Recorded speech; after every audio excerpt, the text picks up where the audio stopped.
The Cerebral Entertainment Podcast.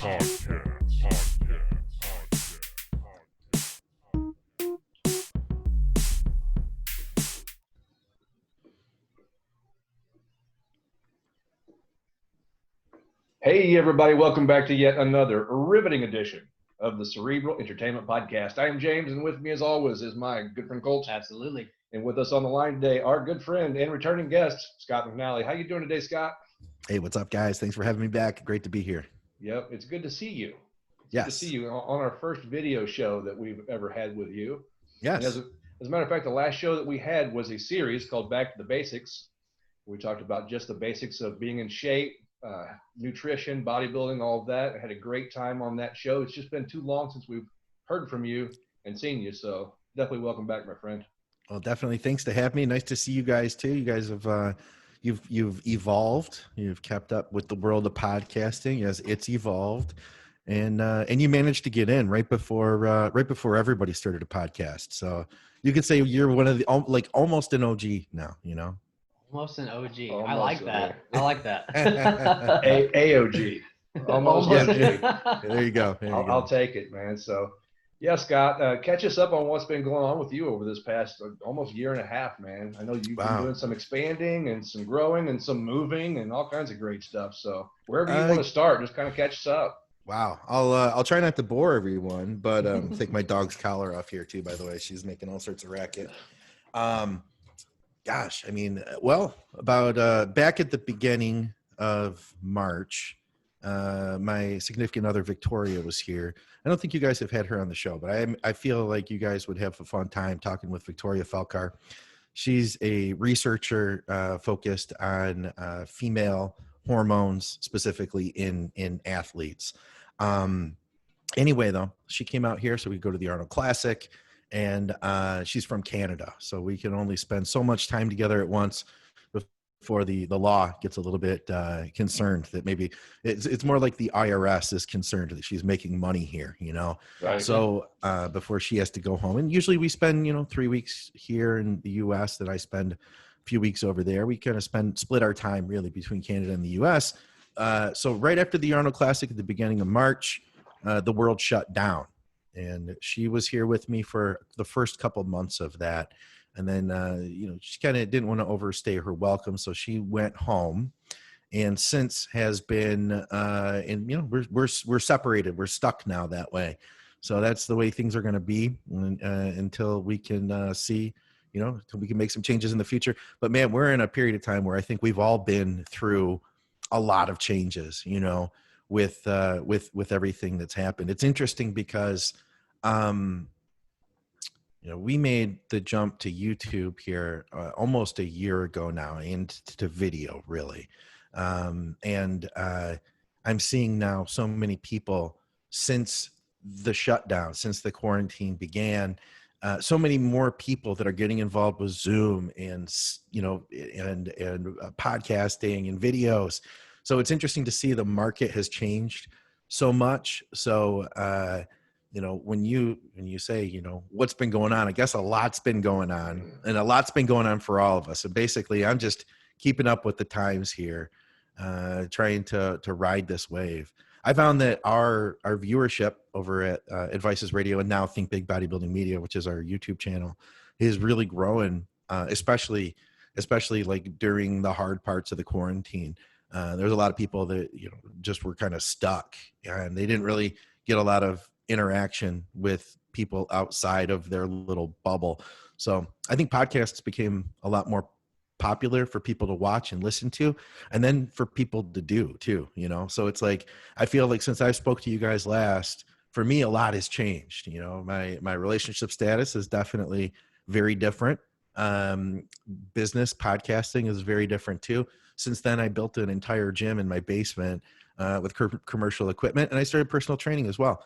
Gyms being shut down, now I have people that are kind of concerned. They don't want to go back to the gym because they're afraid of, getting sick or something. So it's interesting, man. From the last time we talked till now, I think a lot has changed for all of us. So you moving your gym to your basement, was that because of COVID, or was that just a plan beforehand, or did that happen before all this started happening?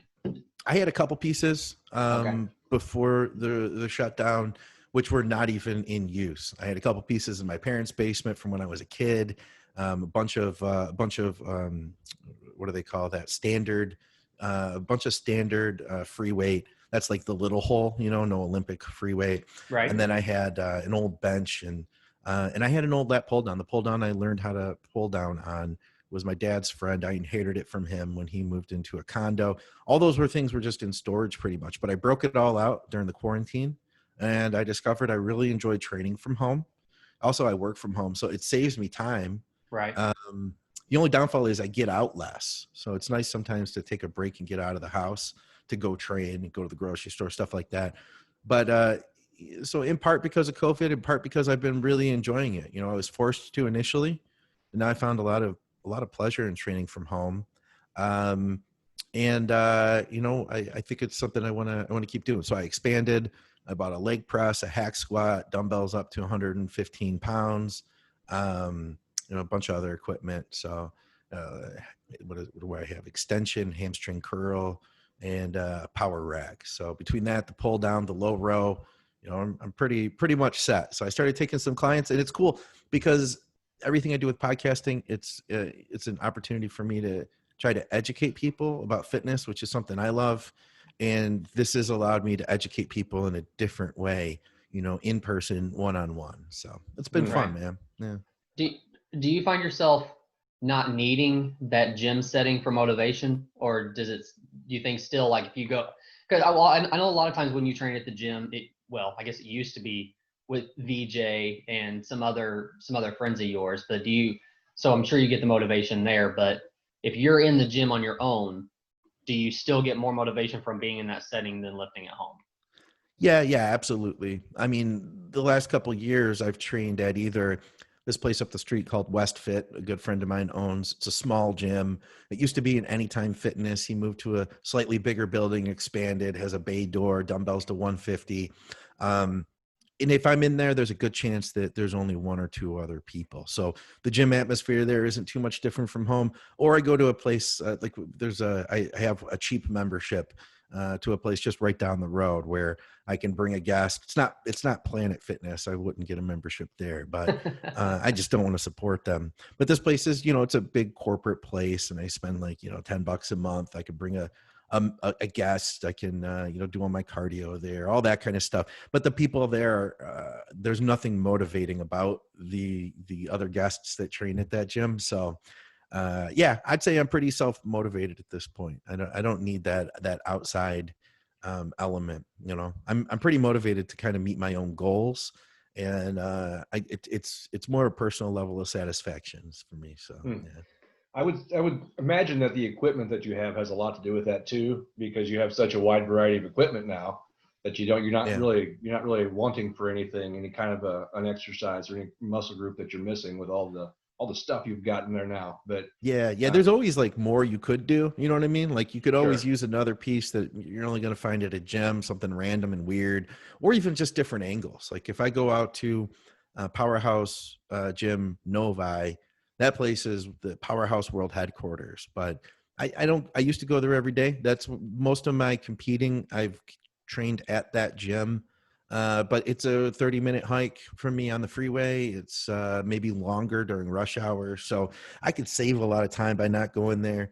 And I end up getting just a lot more done with my day. So, but that gym, they had literally like anything you would use, they would have 3 different versions of it. So Wow. you could use one extension one day, use another leg extension the other day, and they'd have a different feel to them or a different angle or, you know, Sure. different mechanics. So it is nice to be able to switch those things up. But yeah, I don't think that I necessarily need to. I think part of it too is being able to just be creative. You know, we kind of, I think, have probably talked a little bit about that in the past. But I mean, if you're doing, say, even we were talking about extensions, if you're doing a leg extension, if you lean back, it's going to hit your leg one way versus if you lean forward, it's going to hit your quad in a completely different manner. So you can get different effects with the same equipment. You just, you know, you have to be creative and you have to listen to your body and pay attention to that stuff too. So, Right. How do you find those creative outlets? You yourself, is it trial and error, or do you just do a lot of research, a lot of study, and figure out what other people have done, or what's your More approach? more real world. For Yeah. me, I know that there's people out there. I'm not a really big studies guy. I'm Yeah. all for listening to studies and hearing what people have to say. But I mean, sometimes you come across a study, like one of the big ones that I know Brad Schoenfeld had said that there's no difference if you train to failure or don't train to failure. That's what the outcome was that people are quoting out of this study. Hmm. And I just know in my real world, it's like, I'm not even going to argue with you. You can go ahead and believe that if you want. I know in the real world that pushing harder and training harder than I did last time is what it's going to take to make progress. So I'm all about the real world and just having fun with it. Think about it. Think about, how is that activating? Because here's the deal. I don't think that most people are paying attention to activation in the muscle. I think that when they're in the gym, they're just training the movement. They're doing a bicep curl and they know that their arm goes from, one position to the next position. They're not thinking about like, well, what's that muscle really doing? What are the other muscles that are, being used in there as well? And then what can I do to change that or alter that, get more out of it, Hmm. My favorite thing so far is he said he's not a studies guy, so he figured it out. He brought Scott Stevenson on one of the shows. Yeah. Who is a complete studies guy. Absolutely. Excuse Yes. me. But yeah. He's a blend. Scott's a guy who will say, let's look at this study, let's take it apart, let's see what can be learned from it, but he's not married to it. Here's the deal is I think there's a lot of people, they use studies to prove whatever point they're trying to make.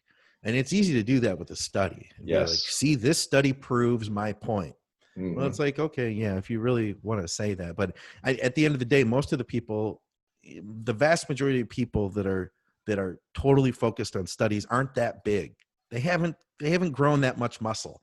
So it's important to be able to look at those studies, but I think it's also important to be able to look at the real world too. And so Scott kind of blends those two things together. Oh, absolutely. And Colt and I have talked about this on several occasions, not even particular to bodybuilding or anything health fitness related.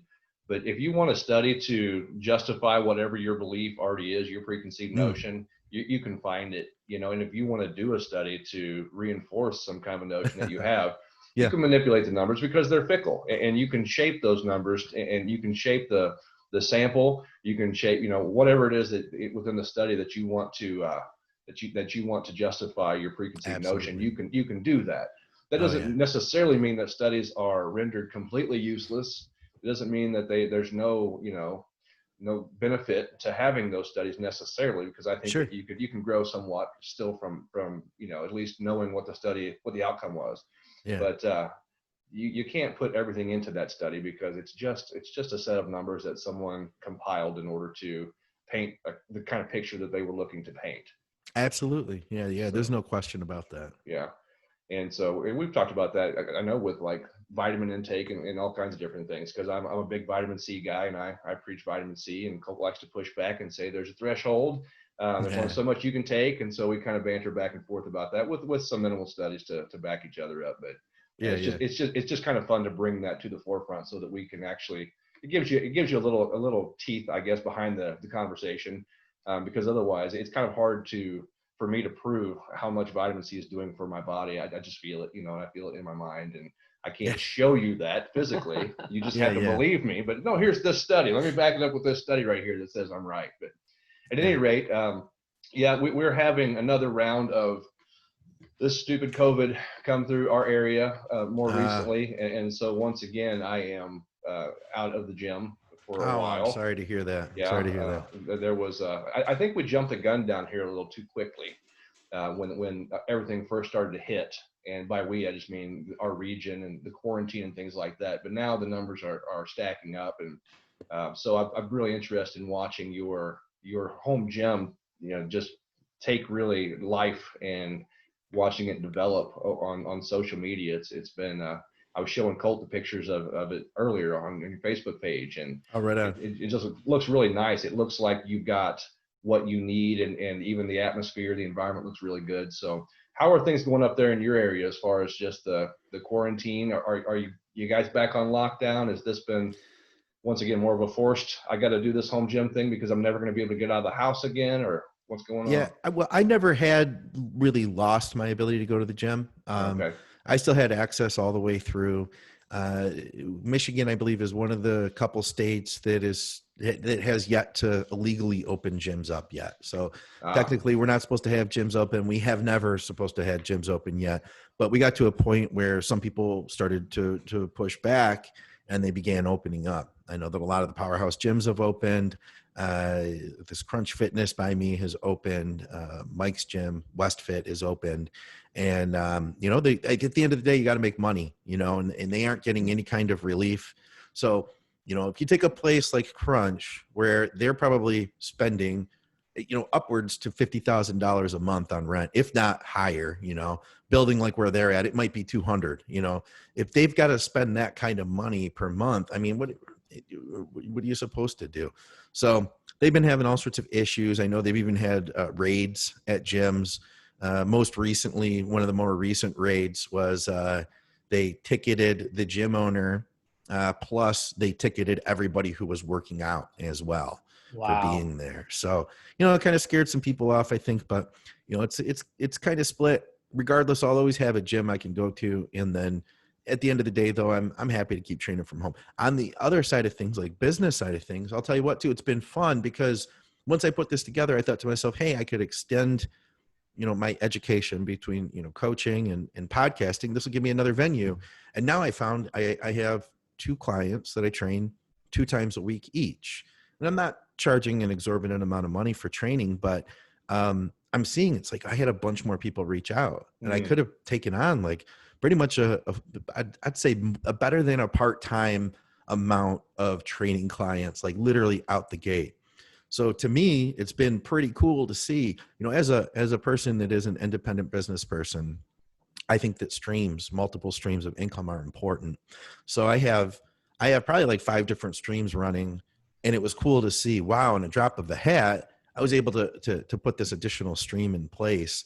And then if I wanted to, I could lean into that. If I had to, I could make more money off of that. I'm happy to keep it where it's at. Just 2 clients, 2 times a week. They both train on the same days.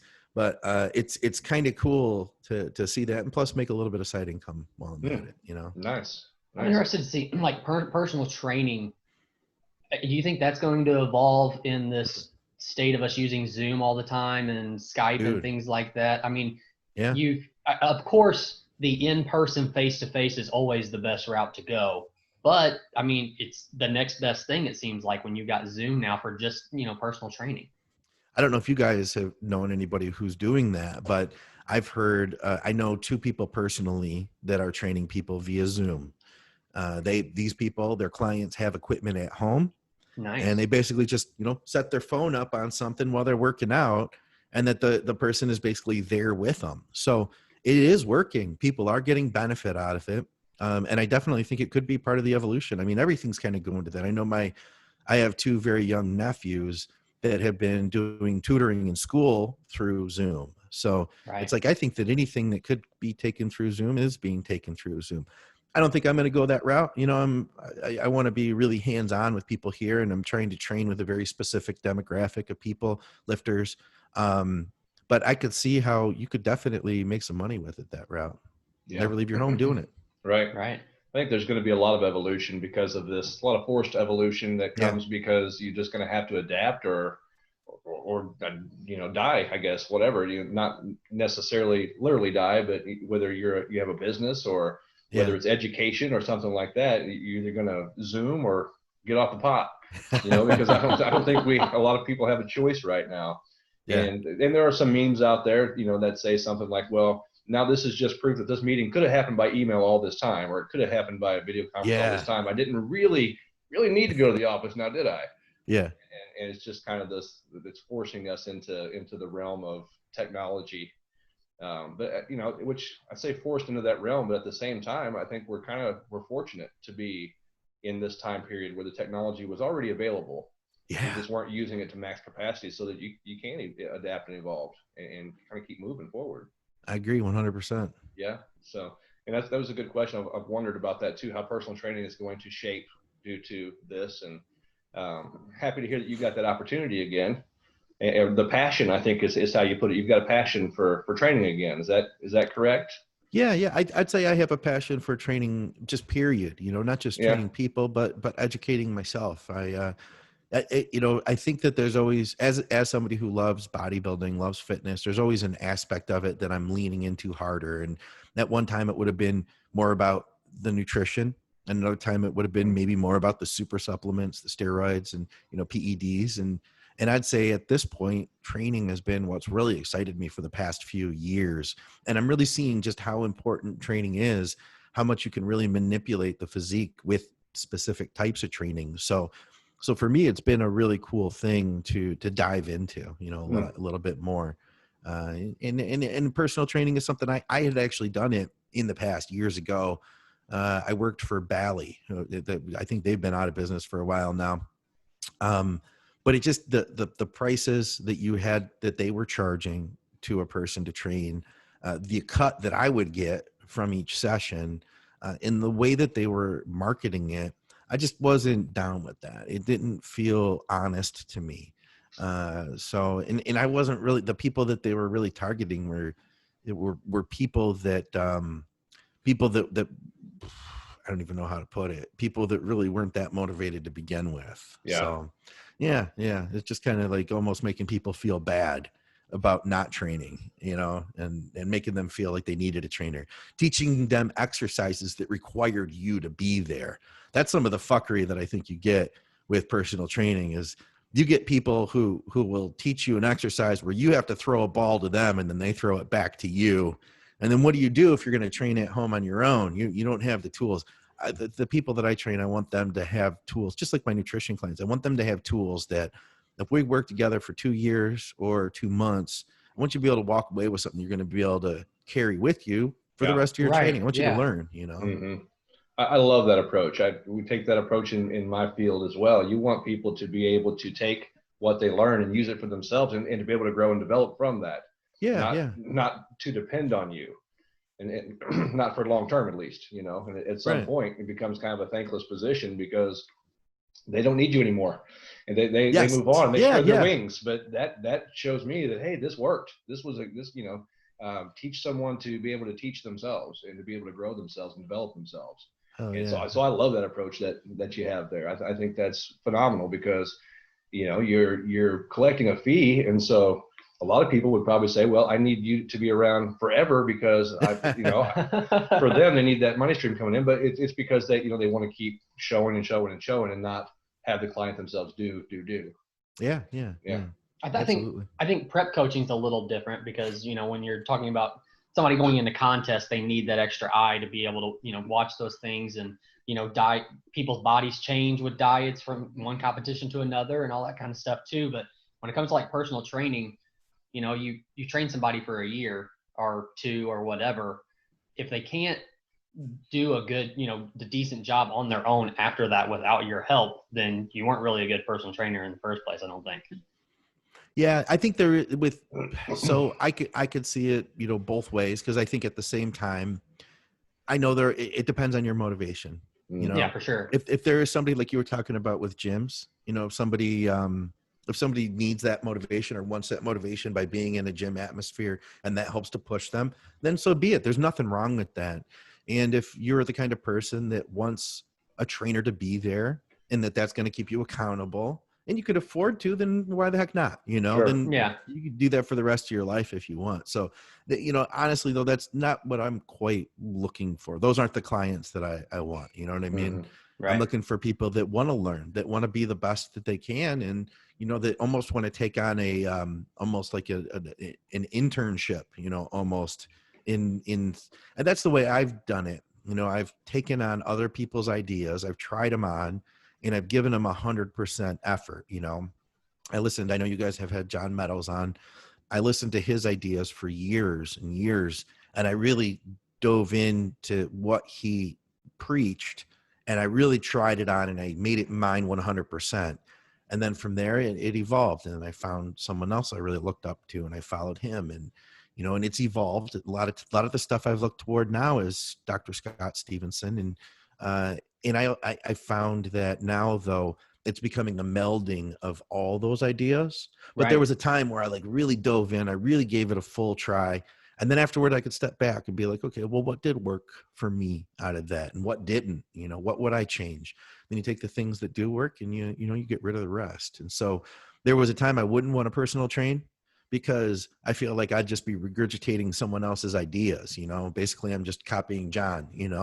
Uh, but now at this point, yeah, there's definitely some John Meadows in my training. There's no question about it. He's influenced me, but Right. it's not all that.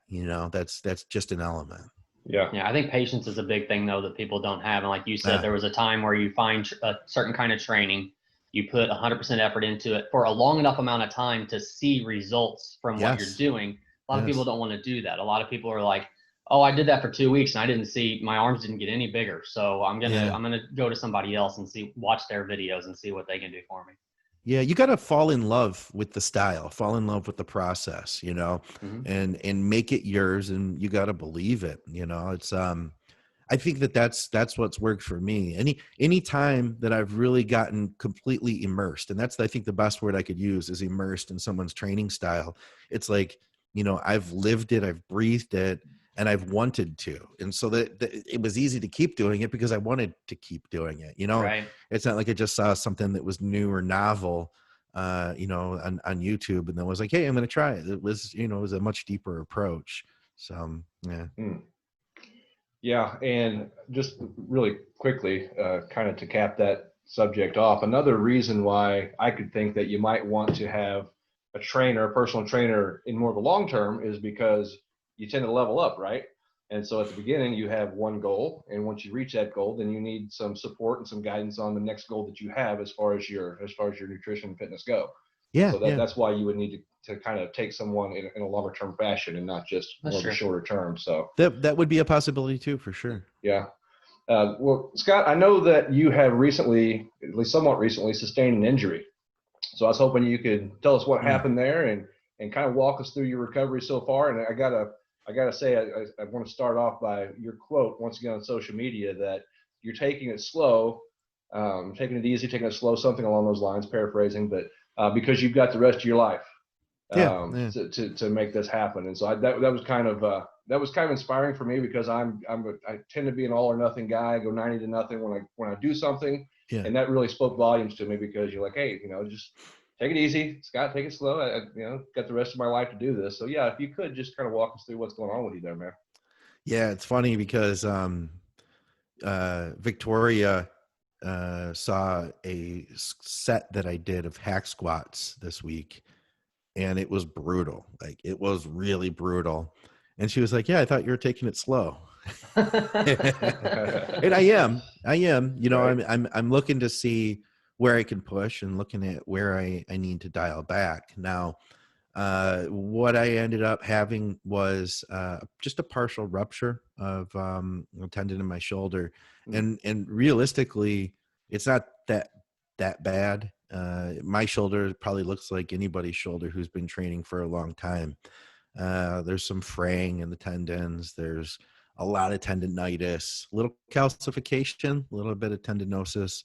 So it's not great. I want to talk to a guy that I've had on the programs, Adam Lamb. He has a stem cell clinic down in Texas. So I'm actually going to consider getting some stem cells injected in both of my shoulders. Wow. But I didn't do anything to sustain this injury. You'd think it would be some point, a definitive moment where I said, oh my God, my shoulder just hurts. But I just I took 2 days off of training. I went in, gave some blood, and then that evening I had this like minor pain in the top of the shoulder in the AC joint. And I thought, oh, okay, yeah. And I just make note, going to bed. Keep in mind, because I'm training tomorrow. And then I woke up the next morning 2 hours early in excruciating pain. And over the next 2 days, it just got worse and worse. By 2 nights later, I was ready to go. Like, I don't go to the hospital, often. Like, I don't think I've ever like felt terrible and decided I was going to go to the hospital in my adult life.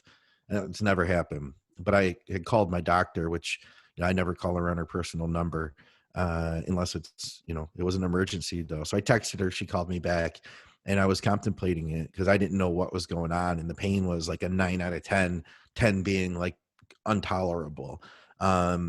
It had totally swollen up too. Like there was no difference between like from the neck down the shoulder down the bicep was all just one big blob at Holy that point. cow. And I'd done nothing, like I said, I hadn't trained for 48 hours. But yeah, it somehow at some point I had some imaging done that there was a partial tear. So I could recover from this if I were stupid, if I were to dive back in and push hard, I could completely tear it probably. If I give it rest, if I give it time, then I can heal it. In fact, doing those hack squats, I didn't realize it messed me up because having the weight on my shoulders from I was those going to ask pads. that. Yeah. Yeah, it was either that or having my arm in the up position, holding the handles Yeah. during the movement.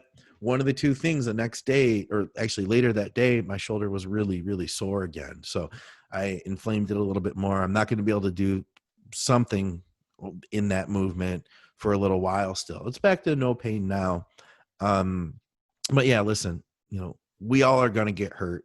It's what you do with it. I think one of the earliest pieces of advice I got was in bodybuilding, it's not what you do if you get hurt, it's what you do when you get hurt, and especially early on, when you don't understand good form, you suffer a lot more injuries. So I got hurt a lot more when I was a kid. I rarely get hurt now, but I am pushing as heavy as I can. I've been pushing a lot of weight and growing too.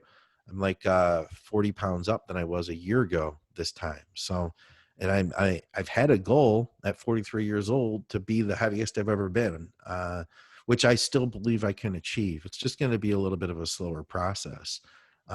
So there's nothing I really need to do with rehab. I could get some work done on the tendonitis, some soft tissue work. Basically, I just need to take it easy for a little while longer. Okay. Why is your goal to be the heaviest of your life at 43? Just because you can be in good shape at that weight? Yeah, well, okay. So for me, I've never been a huge guy, but I've also never gotten really fat either. So, uh, competitively, last time I competed was around like 193. And now normally a guy who competes at 193, they might be 220, 230, Right. somewhere in there. I started that diet at like 205. So Wow. I really didn't lose that much weight, to that much fat. I stay pretty lean.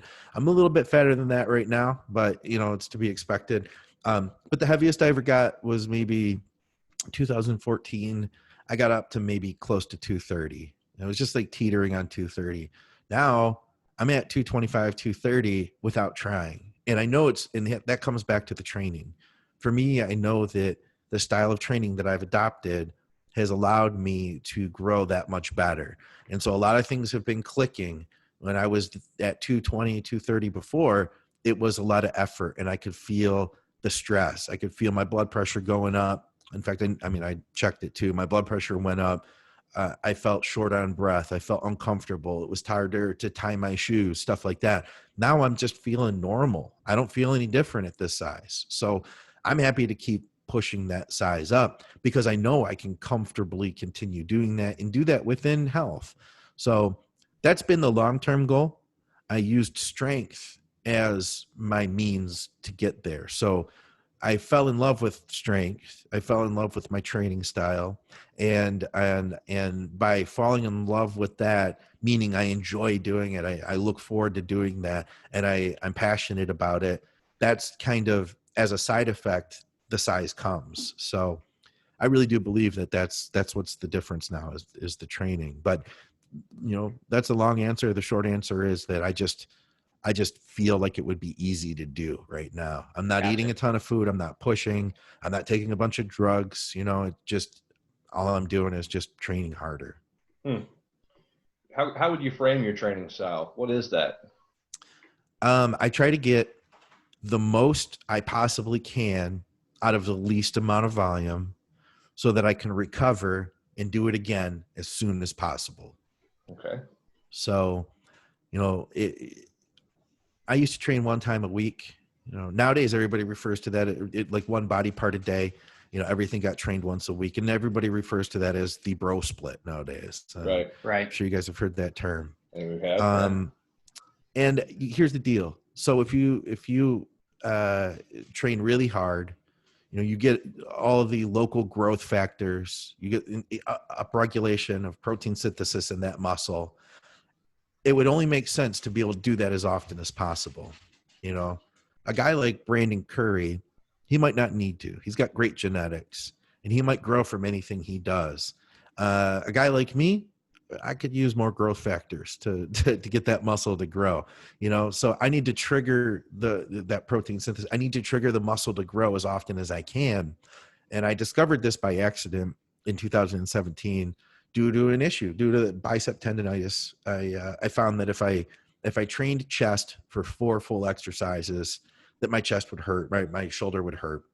So I thought to myself, if I only do 2 exercises and then I come back a few days later on my shoulder day and I do 2 more exercises, I don't have any pain. Plus, if you think about it, like, where's your real strength going in a chest workout? It's like, you're not going to be, 4 exercises in, you're not pushing as hard as you are on that first exercise, right? Right. So what I figured out was I can push just as hard both times. Plus my shoulder doesn't bother me. It sounds like a great plan. I'll keep doing this.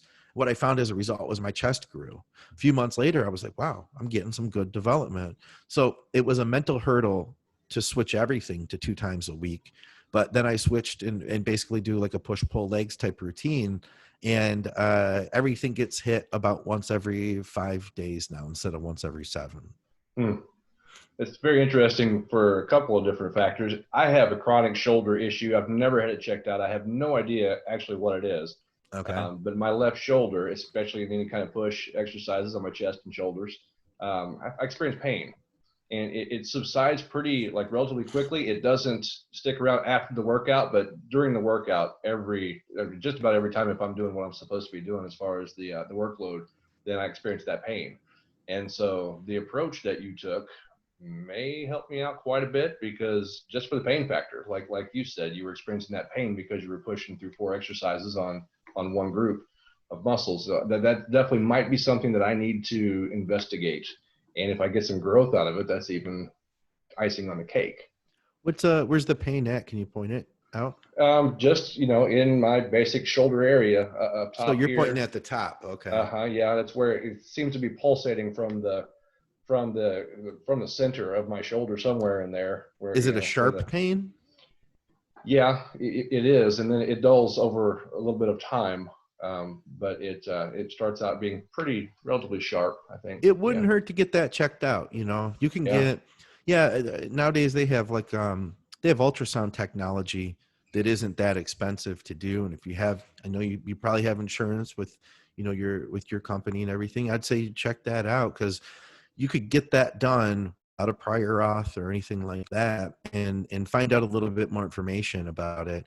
I'd say it wouldn't hurt, because it sounds like, the pain you're feeling is similar to the pain I'm feeling. And part of being the best you can be is understanding what you have going on, understanding what your limitations are. Sure. If I didn't go in and find out what was going on with my shoulder, then I wouldn't know how to deal with it. Mm-hmm. You might just be dealing with some tendonitis. And if that's the case, there are fixes for that. And the sooner you take care of it, the better, or maybe there's a rupture, who knows, but regardless though, it'd be worth finding out. With a rupture, don't you think I would be feeling the pain more often, as opposed to just when I'm trying to push some heavier weight? Yeah, I don't know, man. It's weird. Yeah, I think there's all sorts of issues, maybe there's a definitive moment years ago that you don't even remember when you were a kid, maybe that's what it was, and it's healed now, and it's just healed in a weird way. It's hard. It's so hard to say, Sure. I mean, it's like, I know I'd hurt my shoulder so many times throughout my life that it's kind of hard to say, well, there was no real cause, but there was a lot of causes, Mm-hmm. Yeah, sure. They all stack up over time, for sure. Yeah. And once you reach a certain age, a lot of it comes to fruition, and all those little injuries that you had as a youngster when they really didn't affect you much then, kind of now, they stack up and cause things like that. But it cripples you because you slept wrong. Yeah, exactly. Right. Because I left wrong in bed, now I can't move. But that's another reason why I'm so interested in recovery in general, though, Scott. Aside from rest, I mean, I think anyone who knows anything about recovery knows you have to get rest in order to recover. That's right. Probably the number one component to being able to recover properly. But what else is there that's imperative for recovery that you could tell us, just in general, whether it be an injury or not? What do we need to focus on in order to really recover after a good workout and just for good health? Okay, so I think that anything I'm going to say is probably going to sound, it's going to be very logical. So Sure. when I say it, you might be like, oh yeah, that makes total sense, but you might not have thought of it before. When I talk about training more frequently, getting the most I can out of the least, the reason I need to get the most I can out of the least is because I need to be able to recover from what I'm doing. One of my personal training clients, he's doing the push pull leg split. One of the reasons we wanted to work together, he wanted to work with me, was because he had tried that split in the past unsuccessfully. He got burnt out from it. He wasn't getting enough recovery.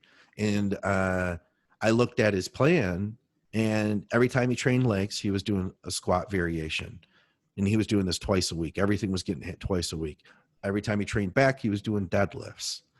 He had maybe 4 or 5 exercises for back between pull downs and rows and deadlifts, all this stuff, all in one workout. And then again, a few days later. Now for me, what I would suggest doing is a lot less. When I say get the most out of the least, not everybody could do this, but I'm doing maybe 1 really hard working set for an exercise, maybe 2, a back off set from there. So if I do push, that's going to be, I'll do 2 chest exercises. One of them might be a pre-activation, like a pec deck, and I'll only do like 2 sets of that. And then I'll do 2 sets of incline dumbbell press, and that's it for chest.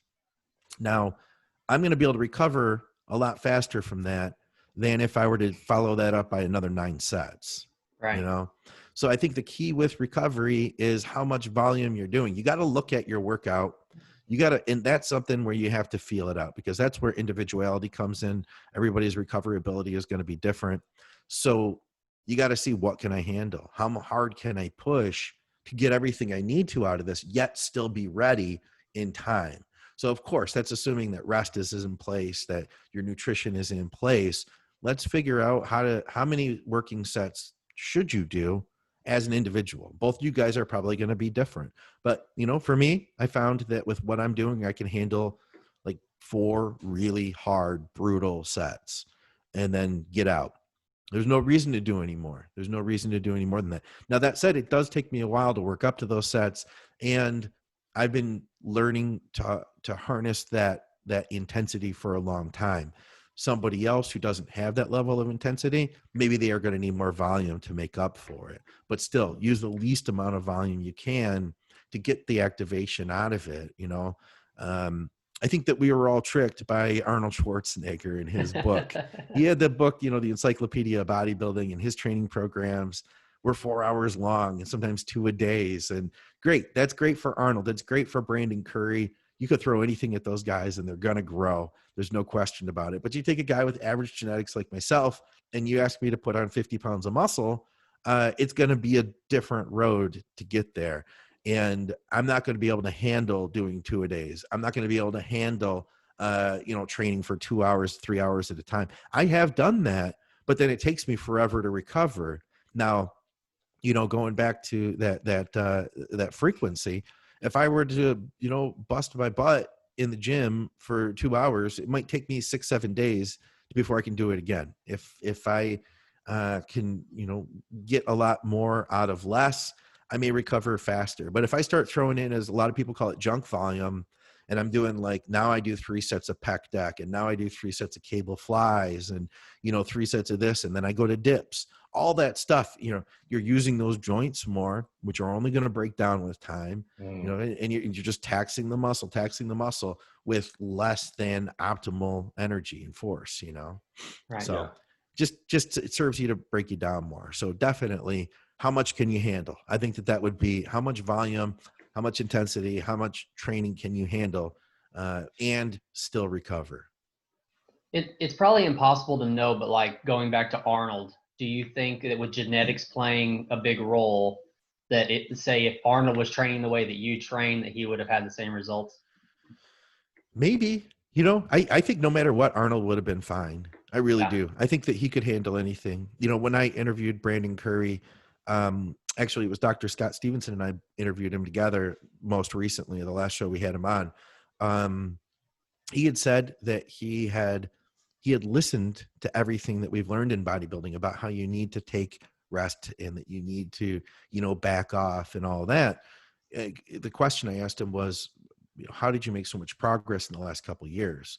And he said all his life he thought about those things, but then he learned one day that he was different than most people and that he could handle basically anything and that he would recover and that he would grow.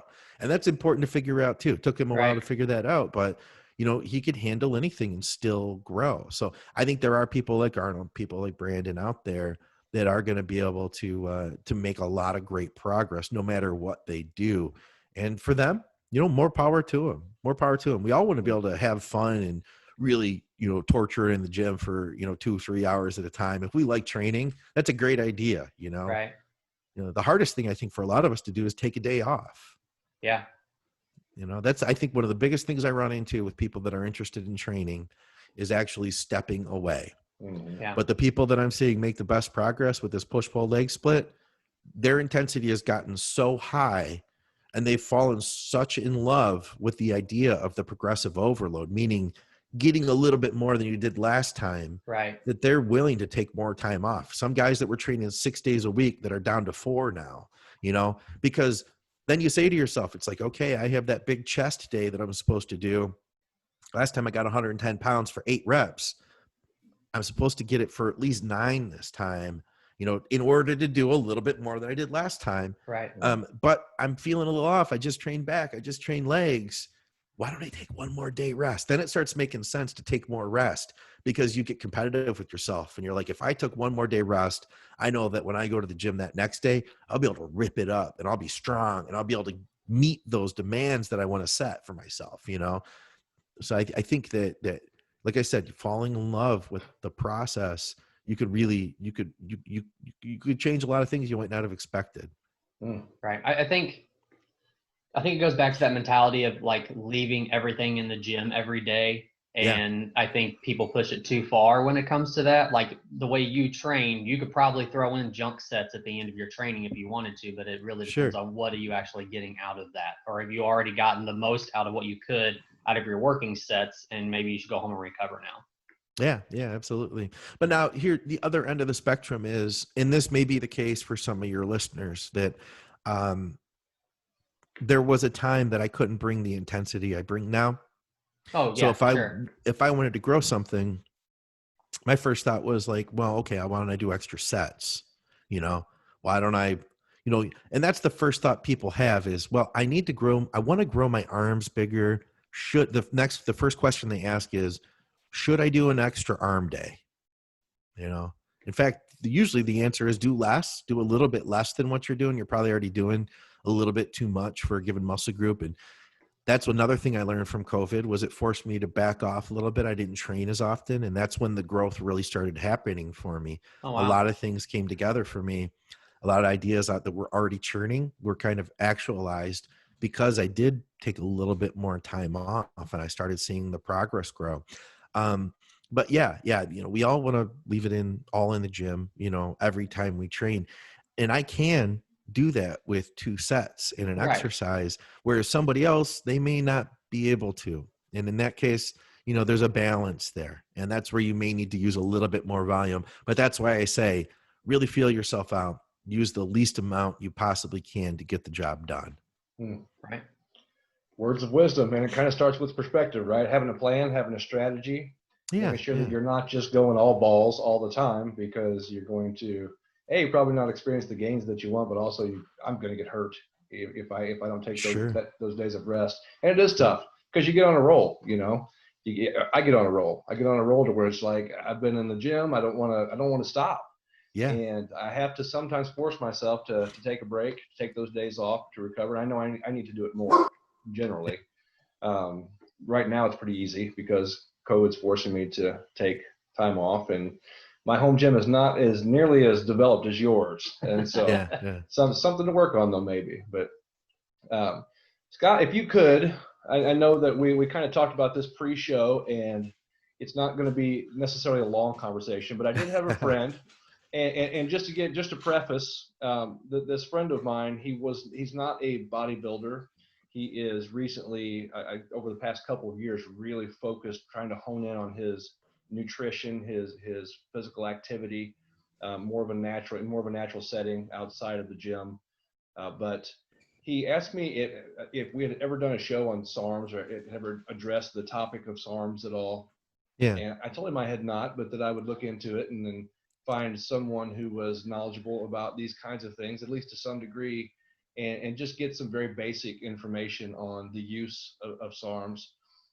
He is experiencing, he's going to see his physician, of course, which is always the best thing to do. And of course, that's where you want to get your medical information from as much as possible. As someone who went to school for umpteen years to do so, but he is experiencing low T and looking at several different kinds of avenues to take. And I didn't get into it too much as to why he didn't or he's not going to a special clinic, a men's clinic that specializes in that.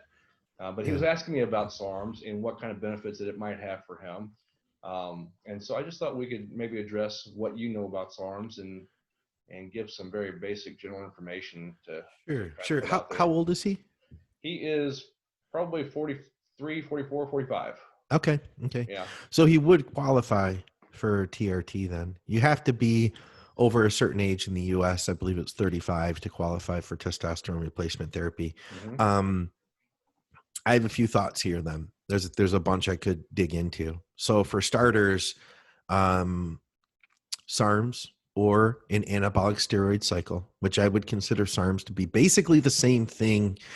At this point, most of them are illegal, categorized in the same way as anabolic steroids, but some of them aren't, though they aren't approved for human use either. So there is maybe some gray area there, but maybe they're slightly more legal in some cases than steroids.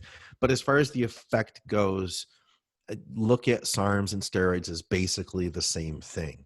So where he's at right now, no matter what he takes, no matter what he does, it's not going to improve his testosterone levels long term.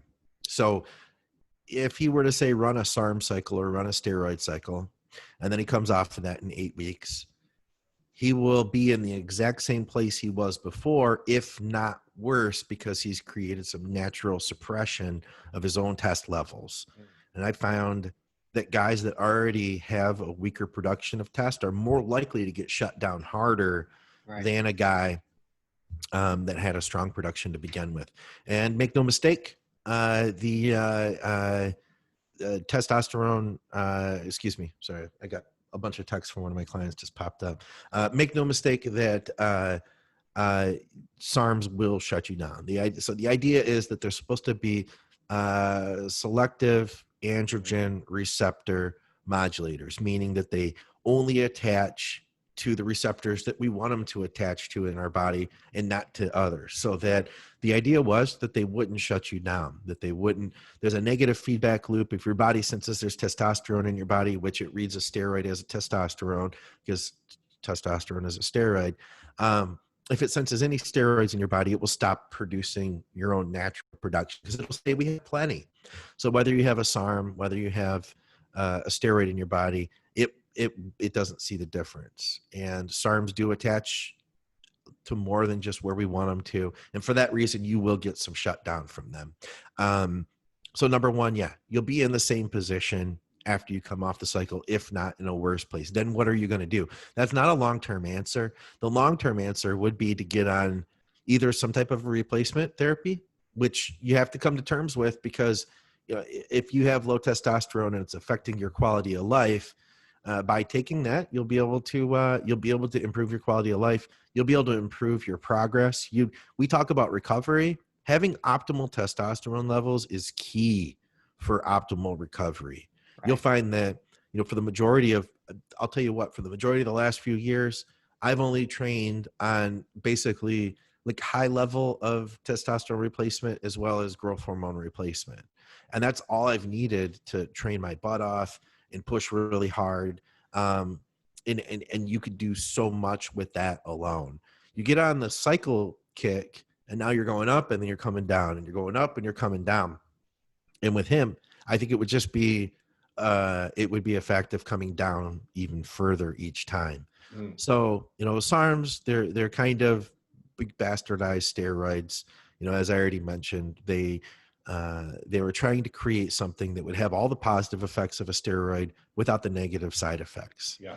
And there's a lot of different SARMs out there that are going to have various different effects, but for the most part, they aren't as effective as actual steroids are. And in some cases, they're actually more dangerous and more hard on your health than an anabolic steroid would be. I mean, there's some really nasty side effects from some of those SARMs out there.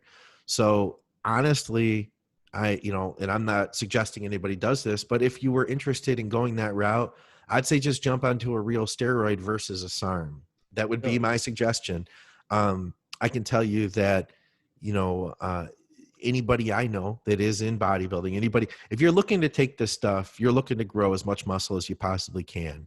And in the real world, if we shoot for the stars, we're probably going to be lucky to reach the clouds, So you want to put it 100% in, you want to go all in. If you say to yourself, like, well, I don't want to grow a ton of muscle, it's like, hey, don't worry, you won't grow a ton of muscle. That doesn't happen overnight.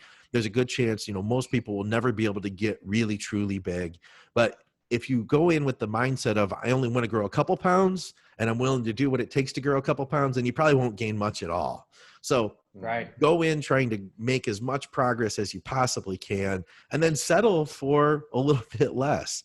And honestly, that if you're looking to commit to this, you're looking to commit to using, a performance enhancing drug.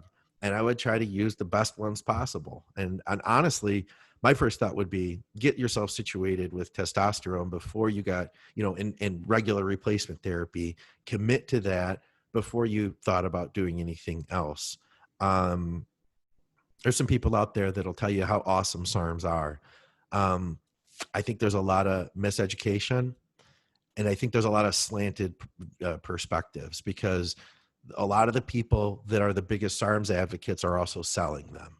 In fact, I know one guy who was all anti-SARM and anti-peptide, and then he got affiliated with a company that sold that stuff. And then all of a sudden he changed his story, and he was like, oh yeah, you can do a lot with SARMs and all of this. And he started a YouTube page, and I think he got kicked off of YouTube since, but nonetheless though, yeah, there's a lot of, there's a lot of perspectives out there that you'll get.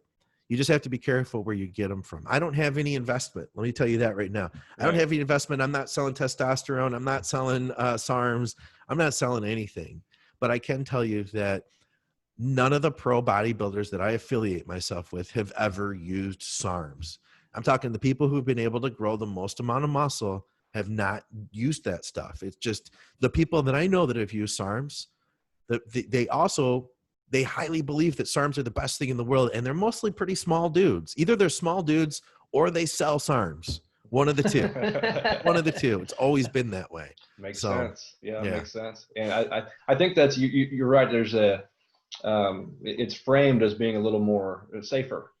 The SARMs are from anything that I've seen. I think it's because of the receptors are selective, apparently, right? They select the muscle tissue as opposed to the liver or the skin, like anabolics are, I guess, known to do more so. But it sounds like there's always a counterbalance information that's out there. You just got to dig further. And that's why I ask you this question, Scott, because I know you're not selling anything. I know you're not pushing for any agenda. You're just looking for people to be the best that they can. And that's exactly why we come to you with things like this, because we do feel like we can trust you with the information, and we know that our listeners can too. And we just always appreciate you coming on. I know you've got someone that's getting ready to compete. Yes. As we speak, she's blowing up your phone right now, needing to get a hold of you. So we don't want to keep you too long from being able to get her on that stage. So I appreciate that. And Colt, you're buying a house today, aren't you? Signing contracts today. Well, signing a contract on selling our place. Oh, on selling it. Okay. I But see. we do have a house that we are buying already. Which so. means we do have to switch podcast studios now. So there is Yeah. that. Oh, no kidding. No Yeah. kidding. So this one is going to have to go by the wayside. We'll have to reconstruct a new one at the new place. But I mean, all we need is a white wall and put these on it. I and we're guess good. I don't know. It took us a Bring the long time to table. get this white. Yeah, the table, right? So Yeah. Scott, we appreciate you, man. Always good to see you. Always good to hear from you. Keep up the great work over there at Devices Radio, Bodybuilding Nerds Radio. Everything you do as Think Big Bodybuilding. Yes. Is that right? Did I say that Yeah, right? Think Big's over at our YouTube. It's been fun growing that. Yeah, we've been on that for about a year now, and whole new audience, whole new crowd that watches YouTube videos, and Sure. it's been cool. It's been a cool evolution. I've had a lot of fun as making it a hobby of mine to watch that grow. So yeah, Great. Well, actually, like you said, you've grown a lot even since we talked to you last. So if you don't mind, go ahead and give us a rundown of the shows that you have on. Oh, we've got a bunch of them. They're all still the same type thing where we have, Bodybuilding Nerds Radio and Advices Radio is still there. But now all the video content we run through a third company, I guess you'd call it, a third entity, which is Think Big Bodybuilding Media. That's over on YouTube. I don't think I had that last time we spoke. I don't believe I'm not so. sure if we did. Okay. So we run all the video through there, and we have a new show over there with Lee Priest, Renegade Muscle. Lee's one of like the OGs in bodybuilding. Literally one of the best ever. I was listening to him talk the other week.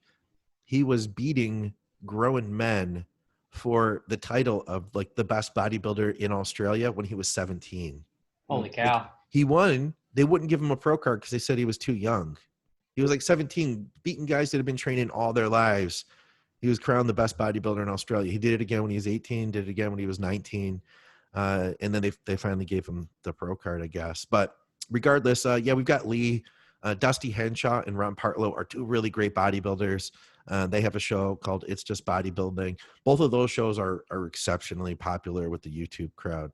And then we have all our Q&A shows too that we've always had. So it's a lot of fun. We have usually 3 to 4 podcasts coming out every week. Sometimes we'll have 7, but I'm trying to break the education down a little bit and trying to do things that are a little bit easier to grasp for an audience that is newer to the sport. We used to just go really, really deep, and we still have that stuff, but I also want to be able to do some stuff that will help to educate the guys that are newer, maybe more like people that are casual, like your friend that's interested in SARMs, Sure. People like that. I'd like to be able to try to educate them a little more too. So that's kind of some of the direction that we're moving toward. Nice. Right. It's been exciting to watch Advices grow, or Think Big, I guess, grow, especially when, you started out with Bodybuilding Nerds, and some of the shows you would break down are now shows that you have recruited those people to podcast with. That's awesome.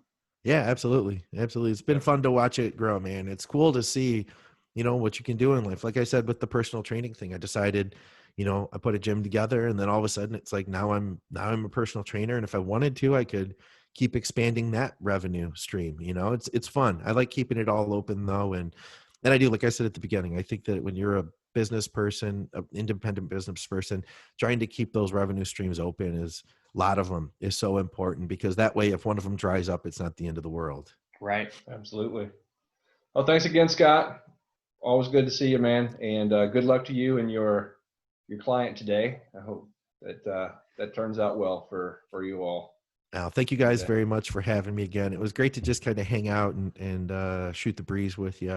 I'd be happy to come back anytime, and just let me know if you guys ever want to talk about anything else. All right. Yeah, man. Let's not wait for another year and a half this time. I know we get busy, but let's get together a little sooner. All right. Sounds good to me. All right. And we are out.